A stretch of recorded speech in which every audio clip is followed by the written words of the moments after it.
Cuando se calma el bullicio de la ciudad y se van apagando las luces de la casa, se enciende la luz del entendimiento. Desde este momento comienza Puerto de Libros, Librería Radiofónica, programa que contiene todos sus elementos tipo A. Puede ser escuchado por niños, niñas y adolescentes sin la supervisión de padres, madres o representantes. Comienza Puerto de Libros, Librería Radiofónica. Este programa llega a ustedes con el patrocinio de Puerto de Libros, librería de autor, ubicada en la Vereda del Lago y en el Teatro Varal de Maracaibo. Disfruta de los mejores libros a través de su página web, puertodelibros.com.be. Sultana del Lago Editores, la única editorial venezolana que te ofrece el servicio de impresión bajo demanda para todo el territorio nacional. Conoce más de sus servicios en sultanadelago.com. Bienvenidos a Puerto de Libros, librería radiofónica. Les habla Luis Peroso Cervantes, quien de lunes a viernes a través de la Red Nacional de Emisoras Radio Fe y Alegría trae para ustedes este programa con muchísimo, pero muchísimo cariño. Son 23 emisoras conectadas para llegar a sus hogares con buenos y con maravillosos libros.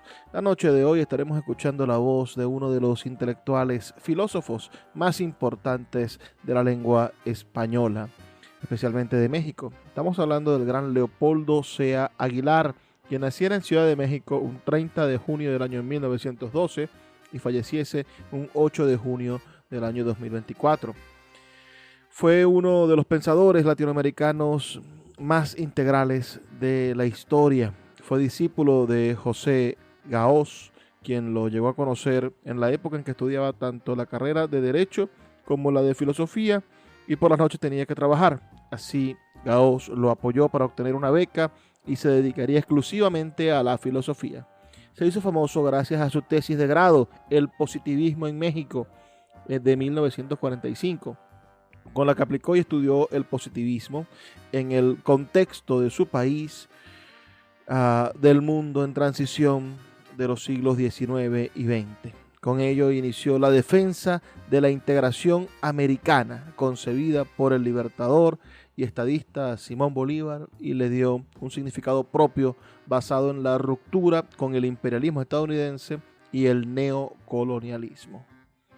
En su pensamiento demuestra que los hechos históricos no son independientes de las ideas políticas de su tiempo. De esa misma forma, no se manifiestan los hechos históricos en lo abstracto, sino como una simple reacción a una determinada situación de la vida humana y popular. Ese es el fundamento de la filosofía latinoamericana propugnada por Leopoldo Sea, quien hoy vamos a estar escuchando en este programa dedicado a su voz y a su pensamiento. El pensamiento de Leopoldo Sea demuestra que los hechos históricos no son independientes de las ideas. Eso es fundamental para todo lo que vamos a estar trabajando esta noche. En su idea de una Latinoamérica unida, defendió el pensamiento sobre el papel del hombre en la región, aclarando que el descubrimiento de 1492 no fue sino un encubrimiento en términos culturales y de saberes, producto del mestizaje ideológico para la configuración de la identidad latinoamericana, cosa que expuso en el quinto centenario de la supuesta conquista o descubrimiento en el año 1992. Luego estudió el análisis ontológico de Latinoamérica en los planos culturales y de algo que es tendencia en este momento en las ciencias sociales, que es la geohistoria. Fue un hombre de origen humilde que trabajó en 1933 en la oficina de Telégrafos Nacionales para sufragar los costos de su educación secundaria y su educación universitaria. Fue miembro de la Universidad Nacional Autónoma de México, la UNAM, desde su formación como maestro y filósofo. Y allí, junto con Ali Chumacero, con José Luis Martínez y Jorge González Durán, fundó la revista Tierra Nueva. En el año 1954 fue designado investigador de campo de tiempo completo del Centro de Estudios Filosóficos de la UNAM. En el año 1947 fundó la Facultad de Filosofía y Letras. En esa facultad fundó el seminario sobre historia de las ideas en América. En el año 1966 fue nombrado director de la facultad, cargo en el que se mantuvo hasta 1970. Durante su periodo como director fundó el Centro de Estudios Latinoamericanos en 1966.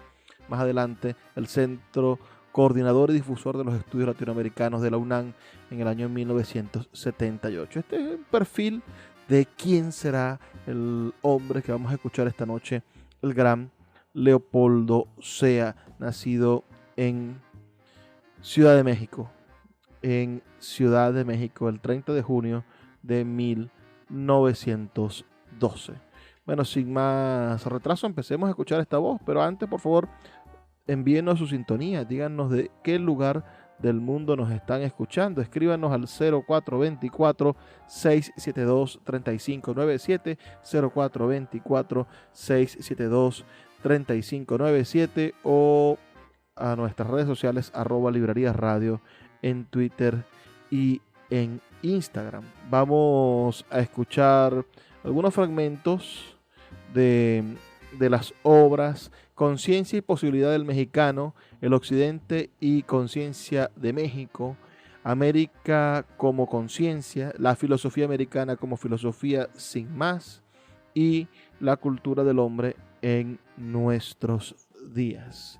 Comencemos entonces por este fragmento que va a ser de el libro Conciencia y Posibilidad del Mexicano de Leopoldo Sea.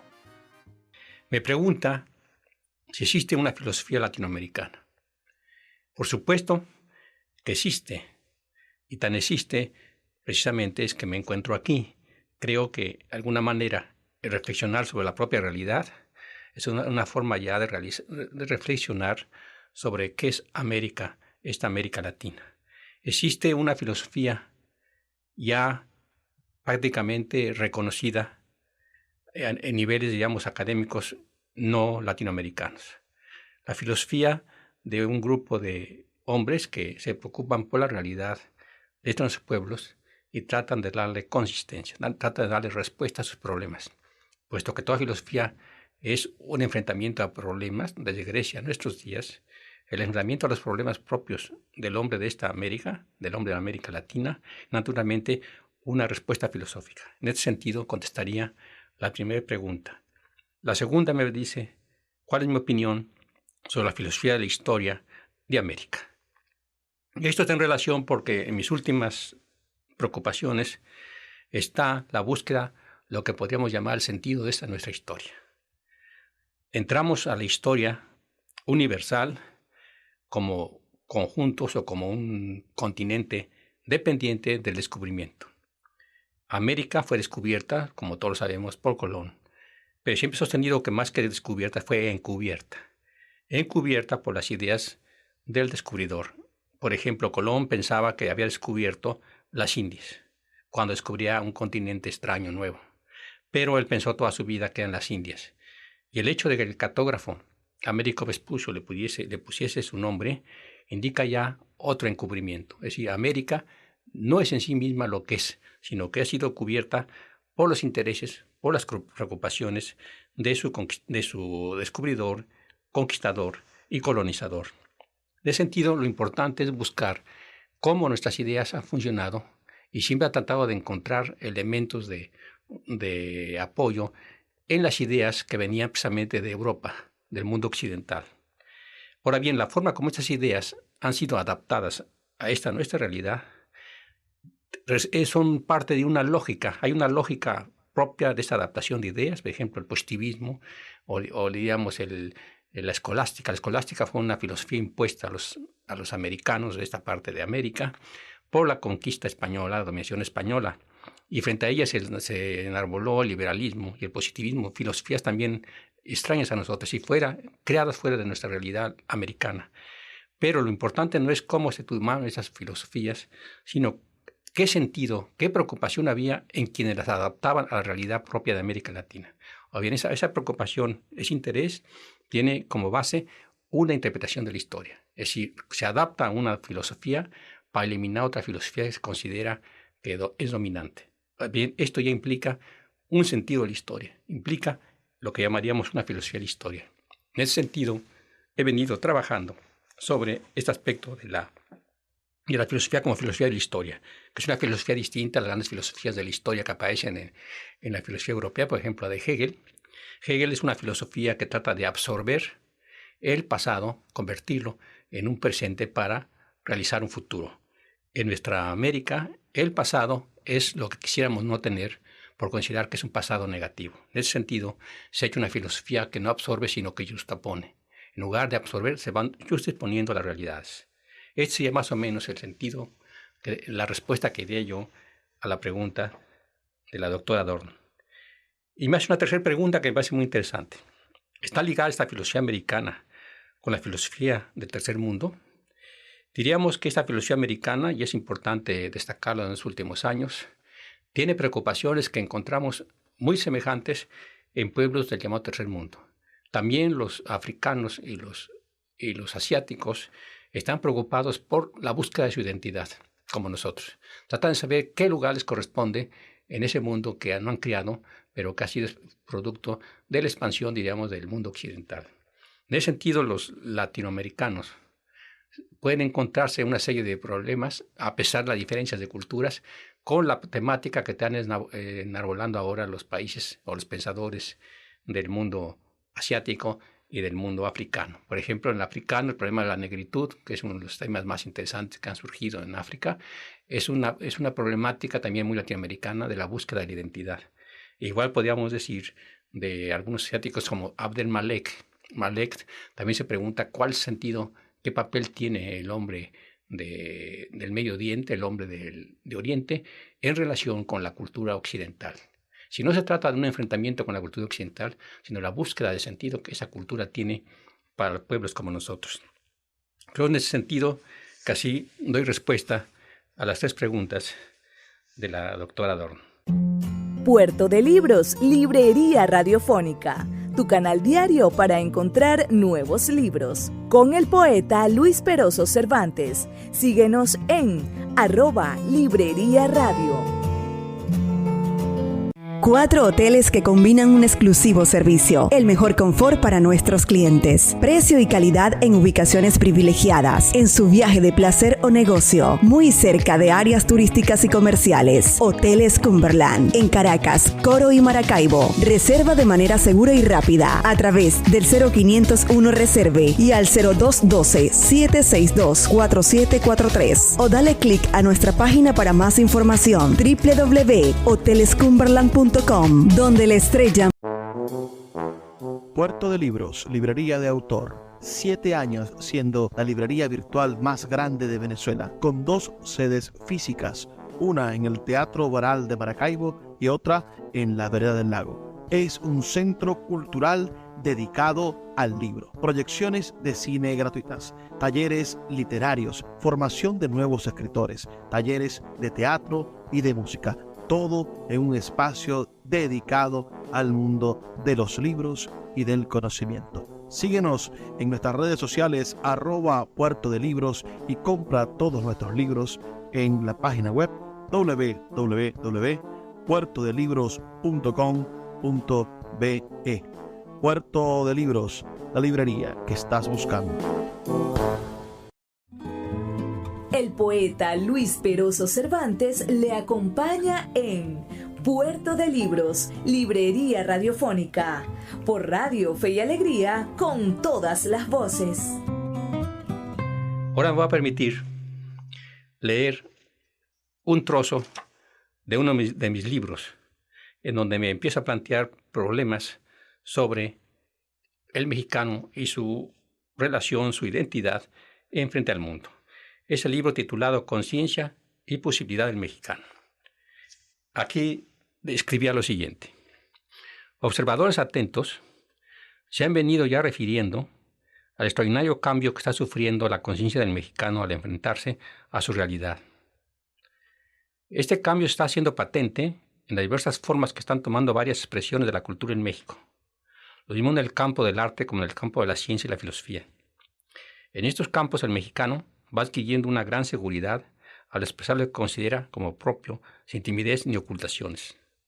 Recientemente uno de estos observadores, me refiero al que fuera buen amigo nuestro, desgraciadamente ha fallecido, José Moreno Villa, hacía notar este cambio como el paso de un sentimiento de inferioridad a un sentimiento de superioridad. Cambios que también han sido notados como el paso de un agudo pesimismo y degradación de lo propio a un optimismo y valoración positiva a lo mexicano.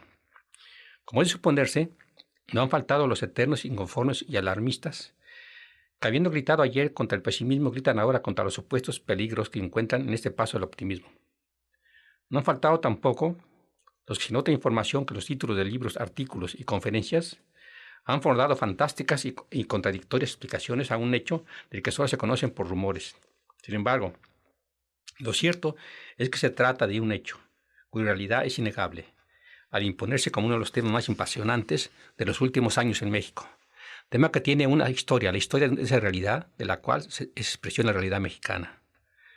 Arnold Toynbee, uno de los más grandes teóricos y filósofos de la historia contemporánea, al hablar de su más reciente libro de la rebelión de los pueblos coloniales contra una cultura que el occidente les había venido imponiendo sin tomar en cuenta la realidad que les era propia, dice: hasta la comparativamente débil civilización nativa de México ha comenzado a reaccionar. La revolución por la que atraviesa México desde 1910 puede interpretarse como un primer movimiento para sacudirse los avíos de civilización occidental que les impusimos en el siglo XVI, y lo que ocurre hoy en México puede suceder mañana en los asientos de la civilización nativa de Sudamérica, el Perú, Bolivia, Ecuador y Colombia. Al expresarse así, el gran historiador inglés toca la raíz de la mayoría de nuestros grandes problemas y resorte la historia de nuestros grandes conflictos, que son también entre los de toda la América hispana. En otro lugar, he podido referirme a los problemas y conflictos que planteó el encuentro del viejo mundo con nuestro ser descubierto y colonizado América. El hombre europeo, que hiciera el descubrimiento, conquista y colonización de América, venía provisto de una concepción del mundo y de la vida, en la cual no tenía cabida en la concepción del mundo y de la vida del que se hayan dotado los pueblos indígenas con los cuales se encontró. Este mundo, en lugar de ser comprendido, fue condenado y negado en aras de la supuesta universalidad que el europeo había dotado a su propia cultura, vida y concepción del mundo. Sin embargo, el mundo real, como lo había descubierto, no podía ser negado así sin más. A pesar de todos los esfuerzos realizados por el hombre europeo para negar esta realidad, sustituyéndola con la propia, esta continuó viva y palpitante, mostrándose con toda su repugnanza en las más inesperadas ocasiones. El hombre de América, resultado de ese encuentro, es el que ha ido tomando conciencia de esa su doble realidad, y con ella la conciencia de su indiscutible derecho a la universalidad como expresión del humano. México, aparte de esta América, ha venido tomando un lugar de privilegio en esta toma de conciencia. Así, por lo que se refiere a México, es posible captar un sentido, una filosofía de la historia, de la pugna que se ha venido entablando entre las dos concepciones del mundo y de la vida indicadas. Lucha dialéctica, en la cual una concepción trata de imponerse mientras la otra pugna por hacerse reconocer. En esta historia podemos ver al mexicano luchando por que se reconozca su derecho a la universalidad, a la única universalidad, su humanidad, su ser hombre igual y semejante a cualquier otro hombre, con independencia de la concepción del mundo y de la vida que se posea. La revolución de independencia, la revolución llamada reforma y lo que ahora llamamos significativamente revolución mexicana, son expresiones cada vez más consecuentes de este afán. A través de ellas, la realidad mexicana se ha ido imponiendo como problema subordinado a la adaptación de teorías y doctrinas importadas a las necesidades de esta realidad que han ido siendo patentes. La universalidad de estas doctrinas y teorías ha sido puesta a continua prueba en la realidad para la cual fueron adaptadas. De su eficacia en la solución de estos problemas ha venido dependiendo un mayor o menor éxito.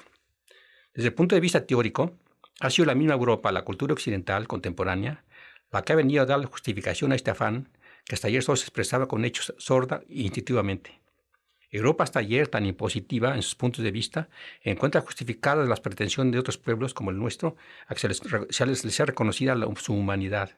El europeo, después de las últimas catástrofes que su cultura ha sufrido, se ha dado a fin cuenta de la occidentalidad de sus pretensiones y universalidades absolutas con que dotaba sus expresiones culturales. Se ha dado cuenta de que toda universalidad se justifica únicamente lo que debemos llamar piedra de toque del humano. En ese sentido, toda obra humana puede ser universal si no pretende otra cosa que ser humana. El hombre europeo no se siente ya donador de la humanidad en el sentido absoluto. Por el contrario, reconoce tal y como lo hace Toynbee en el libro citado y en todas sus obras, este mismo derecho a la capacidad de otros pueblos. El mundo occidental no es ahora sino parte del mundo, una parte de la cultura, acaso la más reducida del conjunto de la misma, formado por múltiples pueblos que en su totalidad no vienen a ser otra cosa que esa disputada humanidad de la que tanto se habla. Pueblos con los cuales el mundo occidental ha de tener que contar en el futuro. En nuestra época, solo una ceguera suicida puede hacer que un pueblo o una cultura determinada consideren sus propios puntos de vista como los únicos puntos de vista y se empeñen en sostenerlos a toda costa sin comprender los ajenos. La crisis actual de esta interpretación ha dado a muchos europeos la conciencia de la limitación de sus puntos de vista y con ella de la necesidad de comprender los que hasta ayer parecían ser ajenos. Nadie como Jean-Paul Sartre ha expresado tan dramáticamente esta situación cuando hace decir a uno de los personajes de sus novelas: era tan natural ser francés, era el medio más sencillo y económico de sentirse universal. Eran los otros quienes tenían que explicarlo por qué mala suerte o culpa no eran completamente hombres. Ahora Francia está tendida boca arriba y la vemos como una gran máquina rota. Y pensamos, era esto un accidente del terreno, un accidente de la historia. Todavía somos franceses, pero la cosa ya no es natural. Ha habido un accidente para hacernos comprender que éramos accidentales. Así, el hombre europeo se siente ya sin los pretendidos derechos a enjuiciar a otros hombres partiendo de sus estrechos puntos de vista. Ahora, por el contrario, se empieza a dar cuenta, tiene ya conciencia de que estos otros puntos hombres pueden y saben también enjuiciar. Los errores de Europa pueden ser ahora puestos en juicio. Se la puede condenar como ella antaño condenaba a otros pueblos por no estar de acuerdo con lo que estos pueblos significaban para el humano.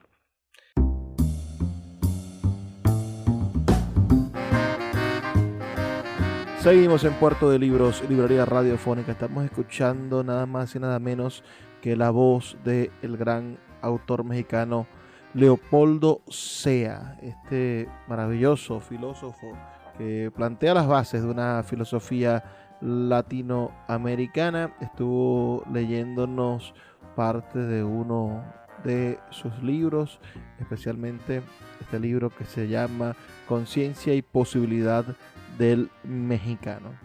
Este gran autor de la filosofía latinoamericana nos plantea, unos principios que tenemos que tener conciencia de ellos para identificarnos socialmente, para enriquecernos también, tener defensa de nuestra propia voz y de nuestro propio sentido frente al mundo. No se trata, a pesar de que aquí en Venezuela el chavismo ha tomado como bandera el antiimperialismo, evidentemente del antiimperialismo subyace una lucha que es del de la propia identidad, y el imperialismo no solo contra el imperio norteamericano, sino contra los imperios que nos dominaron durante siglos. Así, y en ese sentido, claro que existe una literatura latinoamericana, una filosofía latinoamericana, un pensamiento latinoamericano que tenemos que defender y hacer cada día más firme, más potente y lleno de nuestros propios intereses para defender nuestros propios intereses. Este es, como le digo, Leopoldo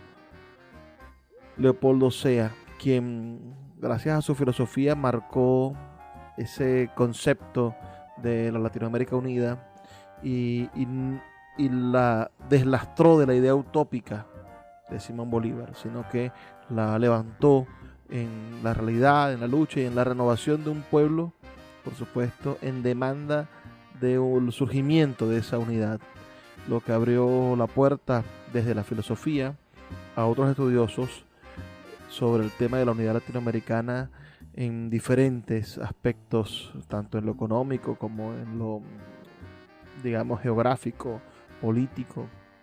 Uno de los puntos centrales de la filosofía de Leopoldo Sea se centra en una insistente y siempre actual pregunta: ¿es posible hablar de una filosofía americana? Es el proyecto asuntivo que se basa en la necesidad de no olvidar el pasado colonizador que implica la asimilación de lo que ha sido para poder ser algo distinto, sin por ello dejar de ser quien se es. Parece que estuviéramos hablando de trigonometría, pero estamos hablando de nuestra propia identidad. Ese pasado que no debemos olvidar debe ser reconocido y aceptado, debe ser superado en base a la historia y por supuesto de la filosofía, con el objetivo de crear un pensamiento nuevo, es decir, una filosofía. Fue comparado el pensamiento de Leopoldo Sea con diversas personalidades del mundo intelectual, político y revolucionario de su época, como Germán Arciniegas, quien fuera su amigo, el de José Gaos, quien fuera su maestro, y también con Víctor Raúl Ayala de la Torre, con el propio Andrés Bello, que planteó una gramática para los americanos, con Simón Bolívar, por supuesto, que fue un precursor de ese pensamiento independentista, y con Domingo Faustino Sarmiento, entre muchos otros hombres que pensaron en la unidad latinoamericana.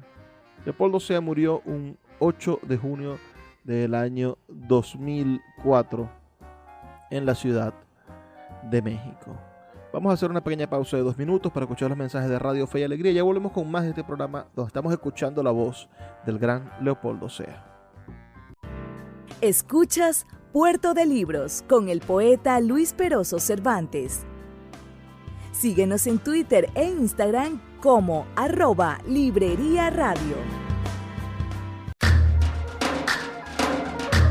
Café Peniel es un pequeño lunch ubicado en la vereda del lago, en el tercer estacionamiento de la vía interna del parque, diagonal a las antiguas oficinas de Imparques. Ofrecen todo lo que usted necesita para disfrutar de su permanencia en la vereda del lago.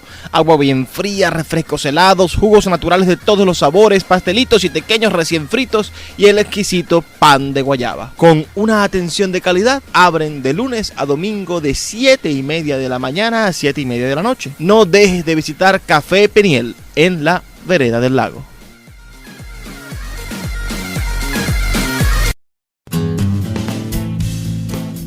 Sultana del Lago Editores es una empresa zuliana de servicios editoriales. Nuestro catálogo tiene más de 100 títulos de autores nacionales e internacionales. Además, somos la única editorial que presta servicios de impresión bajo demanda en Maracaibo.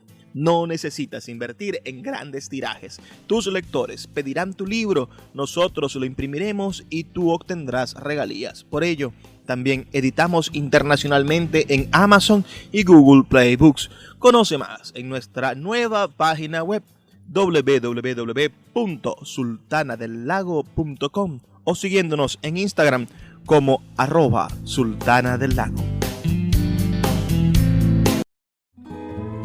El poeta Luis Peroso Cervantes le acompaña en Puerto de Libros, Librería Radiofónica, por Radio Fe y Alegría, con todas las voces.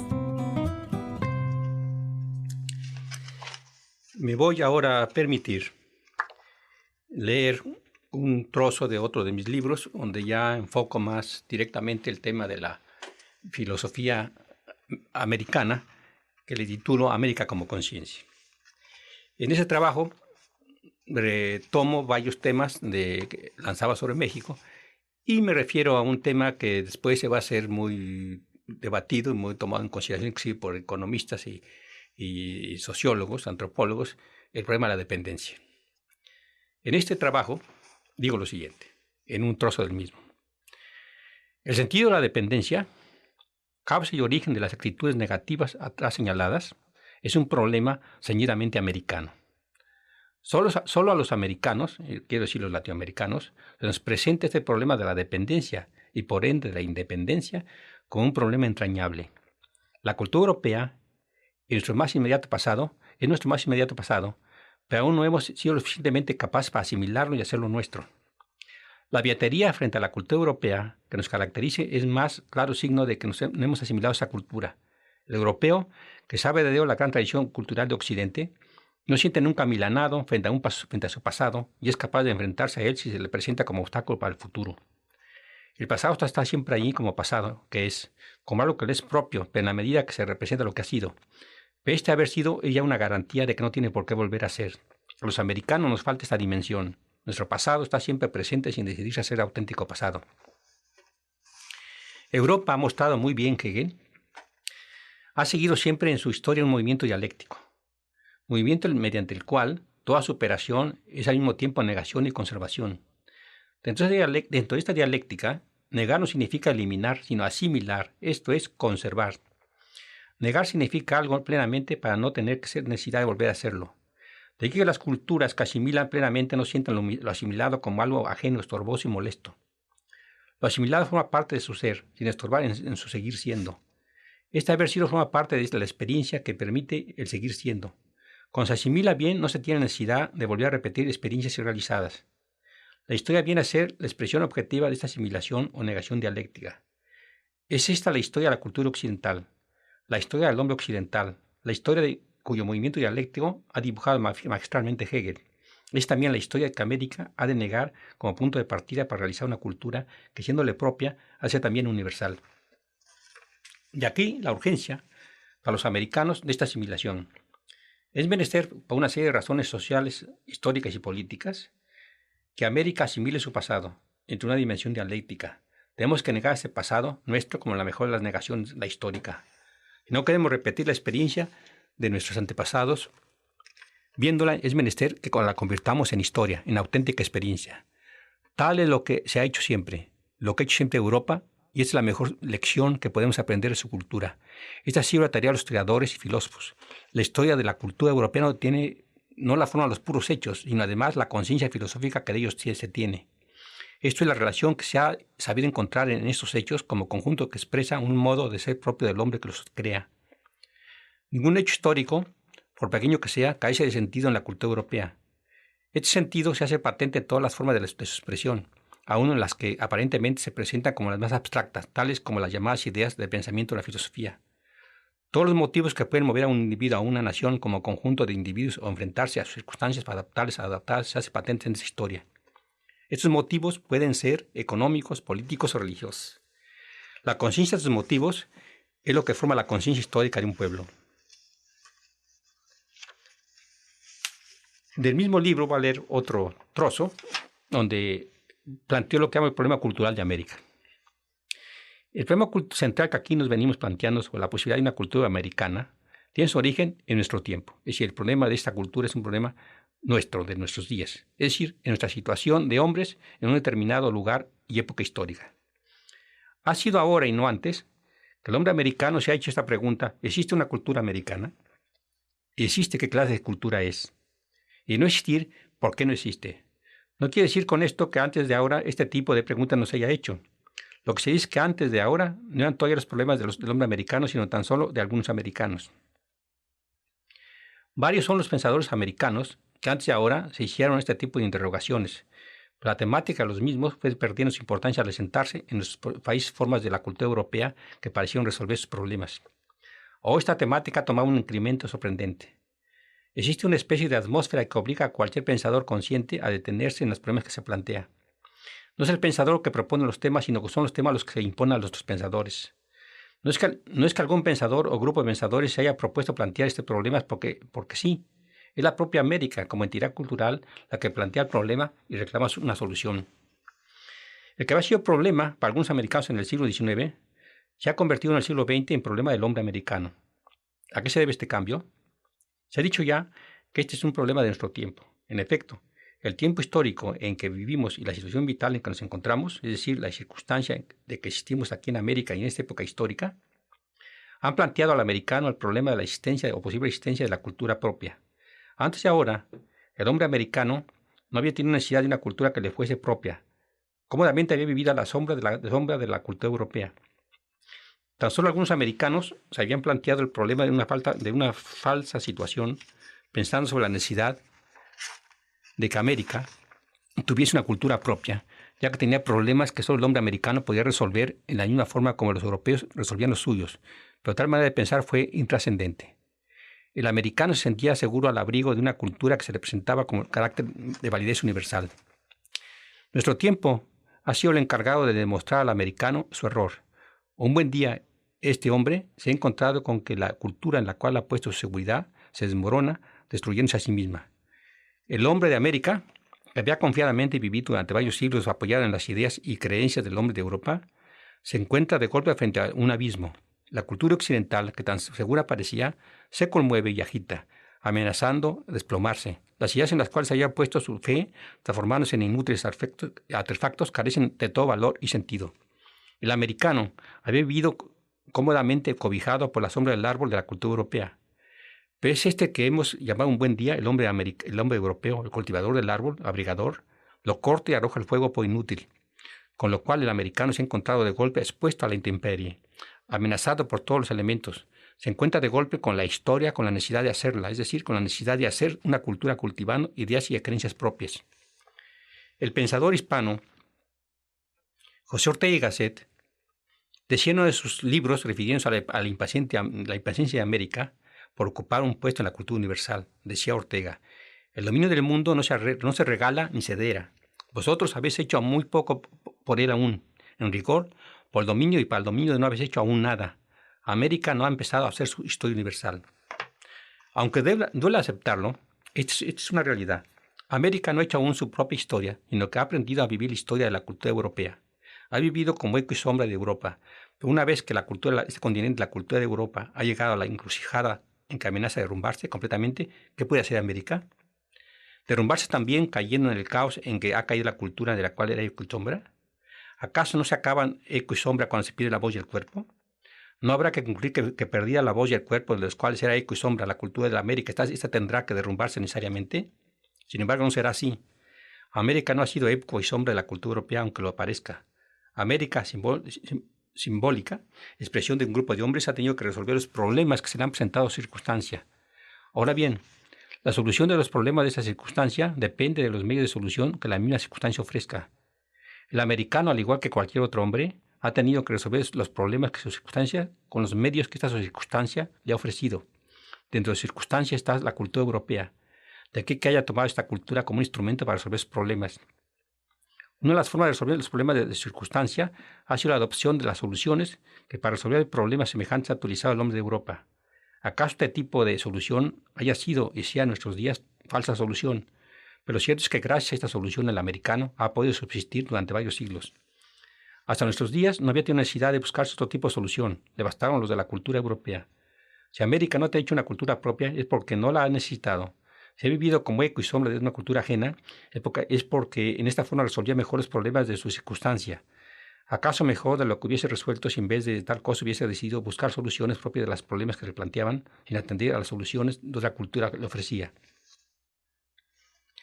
El hombre americano tenía que resolver sus problemas con urgencia, y una de las soluciones se les ofrecía la cultura de Europa, de aquí que se apropiase de ese tipo de soluciones.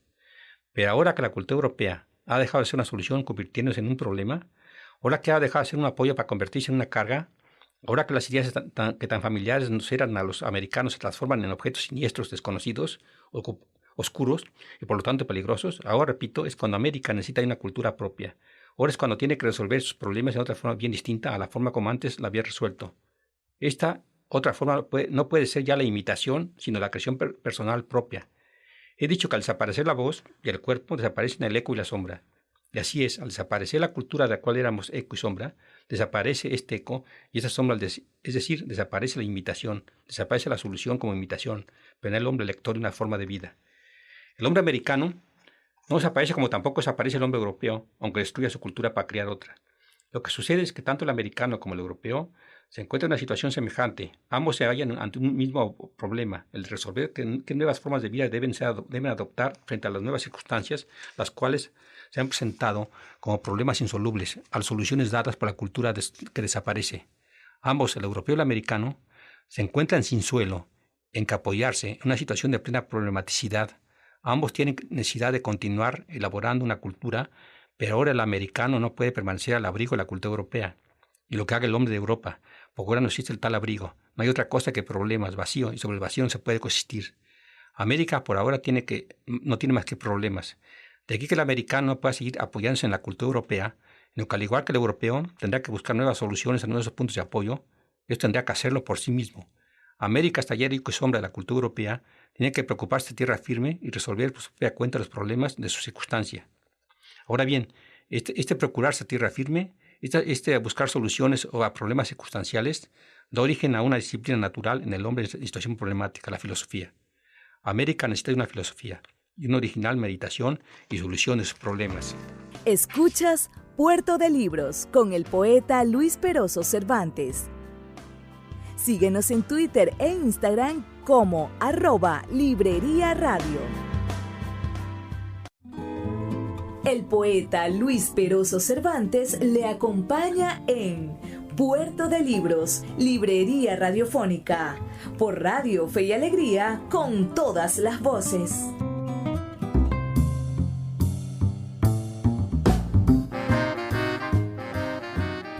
Seguimos en Puerto de Libros, Librería Radiofónica, esta noche escuchando la voz del gran filósofo mexicano Leopoldo Sea Aguilar, quien tomó la idea de Simón Bolívar y le dio un significado gigantesco, hablar de la integración americana, pero en este caso como una ruptura con el imperialismo estadounidense y atacando y señalando al neocolonialismo. ¿Qué les parece lo que hemos escuchado de este gran filósofo, quien obtuvo el Premio Nacional de Ciencias y Artes por el Gobierno de México en 1980, el Premio Huachimán de Plata en 1985, el Premio Interamericano de Cultura Gabriela Mistral por la Organización de Estados Americanos, la OEA, la Medalla Belisario Domínguez del Senado Mexicano en el año 2000 y 3 doctorados honoris causa, uno por la Universidad Autónoma Nacional de México, otro por la Academia de Ciencias Rusa y otro por la Universidad de Santiago de Chile. Estos dos últimos en el 94 y en el 97. 3 años después fue catalogado y homenajeado por la UNAM como el profesor más antiguo en continuar laborando sin interrupciones, cosa que siguió haciendo hasta el día de su muerte. Me dijo una vez José Quintero Weir, mi profesor en la Escuela de Letras de la Universidad del Zulia, que recibió clases en un seminario donde daba clases Leopoldo Sea, y que el sueño de Leopoldo Sea era morir dando clases. Y efectivamente murió siendo profesor activo de la UNAM, con este precepto, con este sueño de llevar a Latinoamérica a tener una filosofía sin más, una filosofía americana. Vamos a escuchar un último fragmento de este maravilloso documento histórico donde hemos estado disfrutando de la voz del gran Leopoldo Sea. Escríbanos sus comentarios al 0424-672-3597, 0424-672-3597, con nuestras redes sociales @Librería Radio en Twitter y en Instagram. Con ustedes entonces la voz del filósofo mexicano Leopoldo Sea. Y en este libro expuse más o menos lo siguiente. Verbo, logos, palabra, diversas expresiones de un mismo y grandioso instrumento mediante el cual el hombre no solo se sitúa en el mundo y el universo, sino que hace de ellos su hogar. Mediante el verbo deja de ser un ente entre entes para transformarse en su habitante. Esto es, en el que da sentido al mundo y el universo, distinguiendo, separando, igualando y unificando el resto de los entes que carecen de esta cualidad. Los entes dejan de serlo para transformarse en esto o en aquello en relación con el hombre que les da esta especial existencia al expresarlo y al hablar de ellos. Es por esto, por lo que el verbo posee desde los primeros balbuceos del hombre, la mitología, un carácter que podríamos considerar mágico. La palabra es magia, lo que hace posible la existencia de algo de la nada, y más que magia, el poder creador por excelencia. En el principio el verbo, reza la Biblia, el verbo que crea de la nada. Nada antes del verbo, todo después de él. Basta que diga hágase la luz para que la luz se haga, y con la luz todo lo que pronuncia el verbo.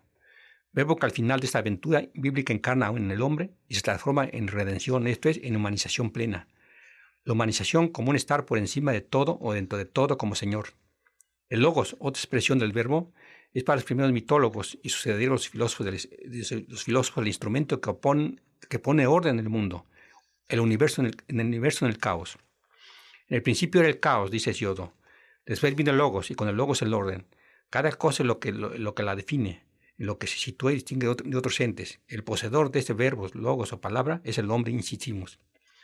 Y es entre los hombres y el filósofo el que hace de este instrumento la virtud de su existencia. El filósofo es el hombre que quiere decir, que quiere saber del ser en la nada, del orden en el caos, y quiere saber porque en ello le va su propio ser, su existencia, en ser algo o no ser nada. De ahí es el permanente preguntarse que empieza como balbuceo en Grecia y continúa hasta nuestros días. Un preguntar por esto o aquello, no solo por simple curiosidad, sino porque en ello va implícita la respuesta de lo que el hombre es en ser, es el deseo de la creación. La historia de la filosofía, que es también la historia de un aspecto de la cultura del mundo occidental, nos muestra la aventura del hombre en este permanente preguntar, y en este permanente crear y recrear, ordenar y reordenar, para escapar a la nada y al caos. Sin embargo, en esta historia no se daba el caso de que alguien inquiriese si tenía o no derecho al verbo, tenía o no derecho a logos o palabra, aunque la misma inquisición implicase ya el uso de este derecho. El uso sin más por el simple preguntar y por solicitar una respuesta. Tal es el caso de quienes en América Latina, desde hace algún tiempo y en otros lugares al margen del mundo llamado occidental, se preguntan por la posibilidad de una filosofía o por la existencia de la misma. Recientemente el peruano Augusto Salazar Bondy escribía en su libro titulado ¿Existe una filosofía de nuestra América? Lo siguiente. Ese aspecto de la historia de la filosofía no contemplado en las clásicas historias de la llamada filosofía. Es la historia de un preguntar por la posibilidad de un preguntar, de un repreguntar, sobre una realidad que resulta no parecernos a nosotros los latinoamericanos estar de acuerdo con la respuesta que la misma da a la filosofía. Un repreguntar que lleva aparejada la idea de una diversidad que no ha partido de nosotros, pero con la cual nos encontramos. Cuando nos preguntamos por la existencia de una filosofía americana, lo hacemos partiendo del sentimiento de una diversidad, del hecho de que no sabemos que nos sentimos distintos del resto de los hombres. ¿No sería esto una monstruosidad? Un verbo, un logos, una palabra distinto de lo que hasta ahora han sido. ¿De dónde nos viene esa extraña preocupación? ¿Por qué llevamos la historia de la filosofía a un interrogante que nunca antes se había planteado y de hecho hacemos una extraña filosofía? Esa extraña filosofía que los supuestos creadores de la filosofía miran con enojo y acaso con ojos de misericordia. A ningún griego se le ocurriría preguntarse por la existencia de una filosofía griega, así como a ningún latino medieval, ya fuese francés, inglés, alemán, se le ocurrió preguntarse por la existencia de una filosofía. Simplemente pensaban, creaban, ordenaban y separaban, situaban, definían. Esto es puramente filosofaban. Esta extraña filosofía que a sus propios creadores y herederos de Norteamérica llena de complejos es ¿por qué? No se puede hacer filosofar, no se puede hacer filosofía, dicen los mismos. ¿Qué clase de hombres somos que no somos capaces de crear un sistema, que no somos capaces de originar un filósofo que se asemeja a uno de los tantos que han sido las claves de la historia de la filosofía? ¿Qué clase de hombres somos? En esta pregunta estará el centro del problema, el por qué uno preguntar por nuestro supuesto derecho a una especial pregunta. Y esta pregunta alude conscientemente o inconscientemente a un preguntar que nos fue impuesto por los mismos iniciadores de nuestra incorporación, a lo que el mundo occidental llama historia universal. Esto es la historia de este mundo que al expandirse ha hecho de los objetos de expansión parte de su agresiva historia. En último término, preguntar por la posibilidad de una filosofía es preguntar por el verbo, el logos o la palabra, que hacen precisamente del hombre un hombre. Este preguntar, decía, nos ha sido impuesto, nos fue planteado, y los hombres de esta América, porque también lo son, no hacen sino replantear el problema. Fue la Europa que se inicia en la historia de la llamada modernidad, una modernidad que implica un nuevo redescubrimiento del hombre, al mismo tiempo la aparición de un hombre que se hace de su redescubrimiento libertad e instrumento de justificación para imponer a otros hombres, negándose derecho, la que impuso el problema. La Europa que consideró que el destino de sus hombres era ser de su humanismo el arquetipo o alcanzar por todo ente que se le pudiese asemejar. Esta Europa, lo mismo la cristiana que la moderna, al trascender los linderos de su geografía y tropezar con otros entes que parecían ser hombres, exigió a estos que justificasen su supuesta humanidad. Esto es, puso en tela de juicio la posibilidad de tal justificación, y la misma no iba acompañada de pruebas de que no eran solo semejantes, sino reproducciones, calcas, reflejos de lo que el europeo consideraba como lo humano por excelencia. Nuestra filosofía en América empieza así como una polémica sobre la esencia del humano y la relación que podía tener esta esencia con los raros habitantes del continente descubierto, conquistado y colonizado. En la polémica de las casas con Sepúlveda se inicia esta extraña filosofía que en el siglo XX se preguntará sobre si posee o no una filosofía. La polémica queda puesto entre paréntesis no solo el derecho al verbo, al logos, a la palabra, sino toda la esencia del hombre de esta América. Las afirmaciones en favor de la naturaleza humana de los indígenas no bastarán para convencer no solo a los cristianos, sino también a los filósofos de la modernidad de que estos indígenas eran también hombres. Hombres como todos los hombres, con una determinada personalidad, con una individualidad de los mismos hombres. Antonello Yerbi ha escrito un maravilloso libro sobre ese permanente regateo de la humanidad. Sepúlveda niega la esencia humana de los americanos, en nombre de un cristianismo que basa su filosofía en Aristóteles. Pero no harán menos los filósofos que se enfrentan al escolasticismo y hablan del progreso y la ciencia positiva. Buffon, Depeau y el mismo Hegel cumplen la nueva filosofía, mantienen en cuarentena sobre los hombres de esta América, extendiéndola a los supuestos hombres de otros continentes, Asia, África y Oceanía. Esto es, hacia donde ha llegado el poder del hombre, que se considera el hombre por excelencia, y exige en nombre de esta creencia la justificación de la humanidad de estos hombres. Una justificación a la que tendrán que someterse no solo los indígenas, sino todos los nacidos posteriormente en esta América. La discriminación que dentro de este orden cristiano plantea Sepúlveda se transforma en una gigantesca discriminación planetaria. Por un lado los hombres, por otro subhombres, apenas aspirantes a hombres. En América Latina, esta discriminación origina respuestas características muy especiales. Esas características que culminarán con la pregunta sobre nuestro derecho al verbo, al logos, a la palabra, esto es, a la filosofía.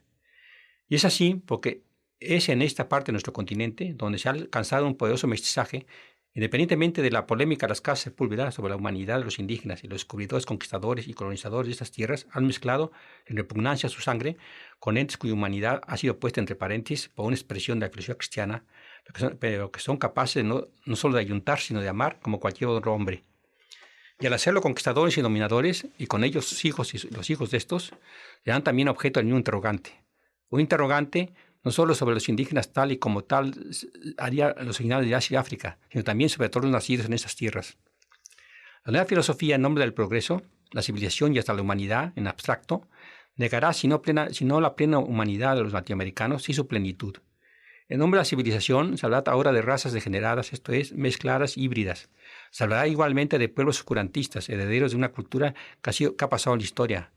Pueblos disminuidos en su humanidad, por lo que tenían indígenas, pero también por haber regenerado y mezclado con entes que no podían justificar su humanidad. Y también por eso los herederos de una cultura que en la filosofía del progreso no eran sino una etapa de la misma. Pero que una vez alcanzada la nueva etapa, no podrían ser sino expresión del retroceso, de lo que no debía ser. Por indígenas, mestizos y ibéricos, los hombres de esta América forman parte de la subhumanidad y como expresión de la misma, el subdesarrollo en que se encontraban por su incapacidad para el progreso de los hombres de los pueblos que conducían a los destinos del mundo. El regateo o negación de humanidad, al regatearla, los hombres de esta América, como ahora los hombres de otros continentes, sometidos a la misma negación, argumentarán, contestarán, tratando de demostrar su propia humanidad. Y son estas argumentaciones las que inician y continúan lo que hemos llamado nuestro extraño filosofar. Y en la antigüedad, un Aristóteles había negado la humanidad a los griegos. La humanidad a los no griegos, la humanidad a los bárbaros, de los que balbuceaban el logos, justificando esta forma la esclavitud y el predominio sobre cualquier otro pueblo de Grecia y con Grecia del primer imperio de su discípulo Alejandro, y del que sea herederos el imperio romano. Los marginados, los subhombres, los subdesarrollados de aquella época tardarían algún tiempo en contestar a otra pregunta afirmando su humanidad. Epicuro, escepticismo, estoicismo y platonismo serán los antecedentes de la respuesta cristiana, la respuesta de estos pueblos y sus hombres a la discriminación que habían sido objeto. En nuestra América, la primera respuesta filosófica al escolasticismo, inspirado en Aristóteles, la da desde el punto de vista cristiano, desde el cristianismo que donó a la humanidad y a los marginados, el fraile Bartolomé de las Casas. Y con las casas los grandes misioneros que recorrieron nuestra América, mostrando a quienes impugnaban lo humano de los indígenas para mejor justificación de su utilización, la humanidad a los mismos, la semejanza que guardaban con el resto de los hombres. Pero ya en estas primeras réplicas se presenta un fenómeno que posteriormente hasta llegar a nuestros días se repetirá una y otra vez. Y tenía que ser así, porque después de todo quienes se encargarían en primer lugar de mostrar la humanidad de los indígenas serían europeos, esto es, hombres con un arquetipo de lo que se considera humano. Los primeros misioneros mostrarán ante el tribunal que inquiría sobre la humanidad de los nativos de esta América, la humanidad de los mismos, como haciendo patente lo que semejantes tenían con el hombre que se consideraba a sí mismo como el hombre por excelencia. Dibujando el arquetipo mostraban cómo cabían dentro de él. Estos hombres no eran sino, en todo caso, sino víctimas de la ignorancia, una ignorancia que no los hacía menos criaturas del Señor. pero tampoco sea criatura de Satanás. Con miradas comprensivas mostraban a estos buenos misioneros lo que de precristianos tenían estos indígenas, en sus hábitos y costumbres, sus leyendas y sus historias, sus formas de vida y moral. Mostraban que eran también hombres, eran hijos de Cristo, hijos de Dios. Los indígenas eran hombres, y eran hombres porque aún sin saberlo se habían comportado como cristianos. Todo el problema consiste ahora en hacerles conscientes de este hecho. De ahí su fácil incorporación a la ecumenia de la humanidad, al bautizo en masa que les hacía hombres de inmediato, viviendo después de todo un problema de cultivación. Es así como yo muestro en esos trozos que he leído cómo el problema de la filosofía es un problema que tiene su importancia, porque es una pregunta sobre, no tanto sobre la filosofía de esta América, sino si tenemos derecho al habla, si podemos nosotros expresarnos como individuos concretos. Si precisamente al negar la filosofía estamos negando nuestro derecho a expresar, a hablar, a razonar, y al afirmar la filosofía como una filosofía propia de los hombres concretos como nosotros, de los americanos, estamos afirmando nuestra propia humanidad. Es en ese sentido que yo traté de enfocar ese libro cuyo trozo he leído. Y para terminar, voy a leer un pedazo más de un trabajo mío que lo recogí en el libro La cultura del hombre de nuestros días. La cultura del hombre de nuestros días. En este libro reúno varios ensayos y quizá uno de los que pudieran más interesar por su temática es el que se refiere a la cultura como comprensión, o la cultura como un modo de ser del hombre de esta América. Pero quizá lo más importante sería relacionar esta filosofía con una problemática que parece ser propia de nuestros días, el problema de la técnica y moral como la que podemos tener pueblos que están un tanto, digamos, fuera de esa técnica. Este ensayo lo titulaba Los satélites y nuestra moral, es decir, los satélites que estaban ya en marcha en esos días, mostraba un aspecto de la técnica y la relación que guardaba este satélite con la moral como la nuestra. Digo aquí, estamos ante una nueva dimensión del humano. La técnica, al ampliar las posibilidades del hombre, va a dar origen a un nuevo horizonte de valores. Nuestra moral, nuestra ya vieja moral, permanecerá estática al darse al hombre la posibilidad de realización de mundos que apenas se atrevía a soñar. Estas y otras muchas interrogaciones nos asaltan ante los descubrimientos científicos de los últimos años, más aún de estos últimos meses. Apenas hace 12 años que el mundo entero se estremeció ante uno de los más fantásticos descubrimientos, ante una de las más grandes hazañas realizadas por el hombre en su afán por dominar la naturaleza, al descubrimiento y utilización de la energía atómica. El hombre entraba en una nueva era, la era en que en adelante se llamará atómica. Pero ¿cómo entraba en esa nueva era que debía llenar de todo orgullo a la humanidad? Todos recordamos esta fecha del 5 de agosto de 1945 como una fecha nefasta en la historia del hombre. No entramos a la era atómica con la alegría del hombre que ha vencido un obstáculo, sino con vergüenza y terror. En ese 5 de agosto de 1945, el hombre mostraba no su capacidad para la creación, sino para la destrucción. Una energía, con una tremenda energía, que inédita dentro de las posibilidades del hombre, había respetado a éste, se transformaba en manos del mismo hombre en un poderoso instrumento de destrucción. Lo que esa fuerza no había hecho el hombre en millares de años, lo hacía ahora bajo la orientación del mismo hombre. Hiroshima ese día, Nagasaki el 29 del mismo mes, señalaban la entrada de la humanidad en la era atómica. Habían pasado miles de años desde aquella época en que el hombre casi desnudo usaba cachiporra o hachas de piedra para defenderse o agredir dentro de una primitiva modal de defensa y ataque. Sin embargo, pese a los miles de años transcurridos, pese a los múltiples cambios técnicos que se habían presentado en esta época y la nuestra, la moral del hombre no había cambiado gran cosa. Había abandonado la cachiporra y la piedra solo para utilizar instrumentos cada vez más efectivos en su estática moral de defensa y ataque. Las bombas atómicas con las que se destruyeron la ciudad de Hiroshima y de Nagasaki no habían sido en manos del hombre otra cosa que lo que fue en la cachiporra y la piedra en manos de nuestros antecesores de la edad de piedra. Nada había cambiado, todo seguía igual. Si acaso solo cambiaba la justificación del hecho de una justificación moral que nunca había buscado el hombre primitivo. Lejos de señalarse lo injustificado de este hecho, lejos de repudiársele, se le justificaba como un hecho necesario para el bien de la humanidad. La difusión de una parte de la humanidad es necesaria para el bien de la humanidad en abstracto, aunque esta humanidad encarnase en última instancia en un determinado pueblo, en una determinada sociedad, un determinado grupo de hombres de intereses igualmente ilimitados. De esta manera, la energía atómica, lejos de servir a la humanidad, servía solo una parte de ella. Era un instrumento de dominio natural que el hombre usaba contra el hombre. La energía atómica no servía a la felicidad humana, como no había servido la piedra transformada en hacha de guerra, el acero en espada, el plomo en bala y las celas de Ícaro en terribles instrumentos de bombardeo. Sin embargo, el pasado año de 1957, el 4 de octubre, dio origen a una esperanza que solo en muy especiales circunstancias suelen ofrecer. El 4 de octubre de 1975, el mundo entero recibió la noticia de que había aparecido una nueva estrella en el firmamento. Una estrella diminuta, pequeña, en un tamaño pero grande en esperanza. Una diminuta estrella con grandeza estribaba en que había sido hecha por hombres.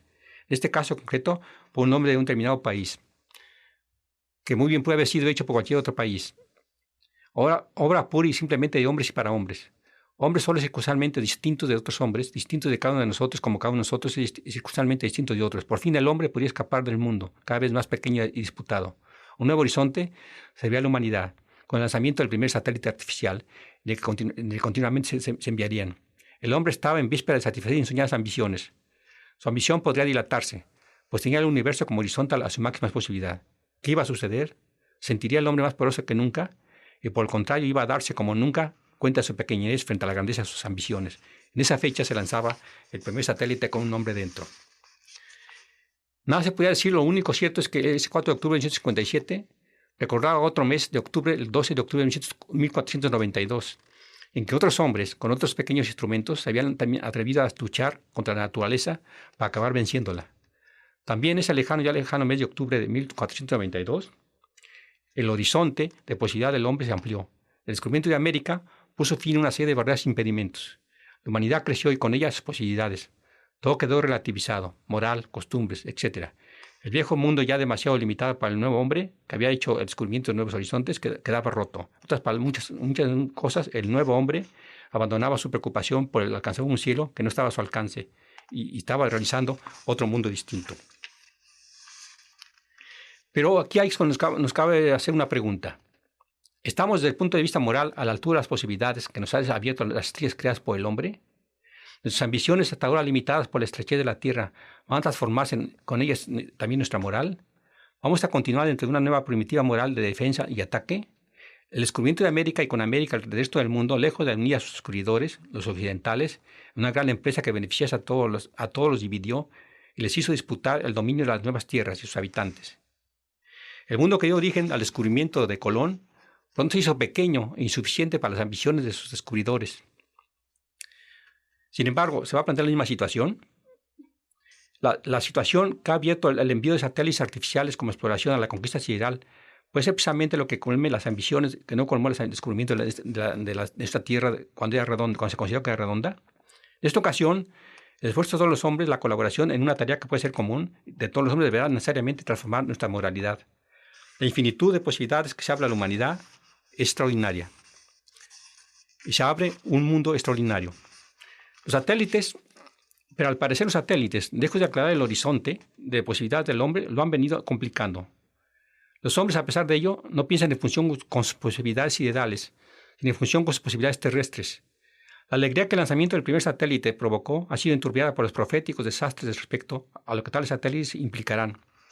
Nuevamente se habla de ellos como de instrumentos de muerte, como instrumentos a servicio de la ambición de unos hombres en perjuicio de otros. Los satélites, estrellas creadas por el hombre, se van transformando en instrumentos cuyo valor no va más allá de lo que el pasado representó para la cachiporra y la piedra en mano del troglodita. Esto es, en simples instrumentos para deslindar ambiciones, para lograr afianzar conquistas. Es decir, las estrellas hechas por el hombre, lejos de servir al hombre, le están convirtiendo en un instrumento más de dominio del hombre sobre la tierra. Es decir, abriendo un mundo infinito, extraordinario, abierto a la posibilidad de este hombre, se va a reducir otra vez al dominio concreto del planeta llamado Tierra. Muchas gracias.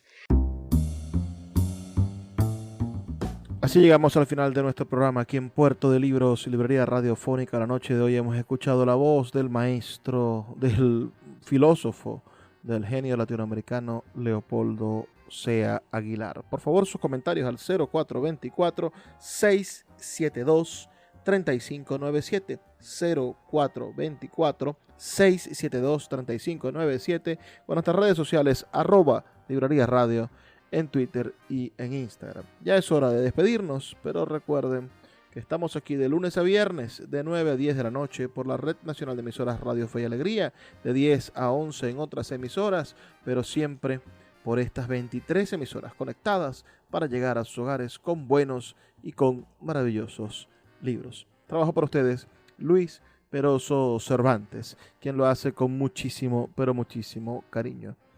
Por favor, sean felices, lean poesía.